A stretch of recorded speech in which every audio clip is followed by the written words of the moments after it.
Hi అండి, welcome to Swapna Gunasri channel. First time మన channel ఎవరైనా చూస్తుంటే లైక్ చేసి సబ్స్క్రైబ్ చేసుకోండి. మా ఇంటి దగ్గర ఏమేమి చెట్లు ఉన్నాయో చూద్దాం రండి. ఫస్ట్ అయితే నల్లేరు అయితే ఎంతో మంచిది. మేము అప్పుడప్పుడు చట్నీ చేసుకొని తింటాము. మళ్ళీ పేపర్ పూలు అండి, అదైతే మొత్తం మిద్ది పైన అంతా అల్లుకునేసా, మళ్ళీ మొత్తం కొట్టేసాము. అవి రెండు అంతా ఇప్పుడు ఇగురు వస్తున్నాయి. ఎల్లో కలర్ రోజా చెట్టు, అలాగే నిమ్మ చెట్టు కూడా ఉందండి, నిమ్మకాయలు కాస్తున్నాయి. అలాగే దానిమ్మ చెట్టు కూడా కనకాంబరాలు అండి. ఇదైతే సన్న మొగ్గల చెట్టు. ముందు కాంపౌండ్ లోపల వేసింటిమి, టైల్స్ వెళ్ళని చెప్పి లోపల తెచ్చాము. అప్పటి నుంచి అలాగే ఉంది. మళ్ళీ అయితే పూజ కోసం అయితే పూలు కావాలన్న గన్నేరు చెట్టు, మందారం చెట్టు నాటుకున్నామండి. అలాగే చిట్టి రోజాలు, పుదీనా, మళ్ళీ తులసి చెట్టు దగ్గరే తులసి చెట్టు, మళ్ళీ మల్లెపూల చెట్టు అండి. పూలు అయిపోయినాయి కదా, అందుకని మొత్తం కొట్టేసాము. ఇప్పుడైతే మిద్దిపై కలిస్తున్నాము. ఈ ఫ్లవర్స్ ఏవో తెలియదండి, తెలిస్తే కామెంట్ చేయండి.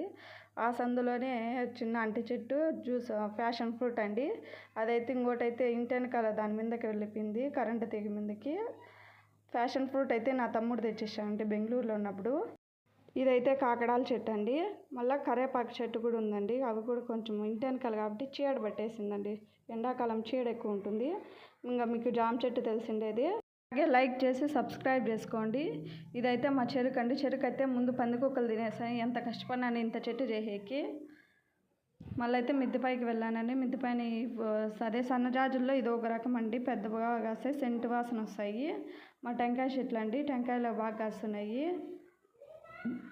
3 చెట్లు ఉండేవండి. ఒక చెట్టుకి ఏమైందంటే కోసేసాము. పిడుగు వేరే చెట్టుకి సోకి దీనికి లైట్గా సోకిందని సుడు అంతా కాలిపోయి వచ్చిందండి. మా ఊర్లో చూడండి, ప్రతి ఇంటి దగ్గర అయితే టెంకాయ చెట్లు నాటుకుందాము.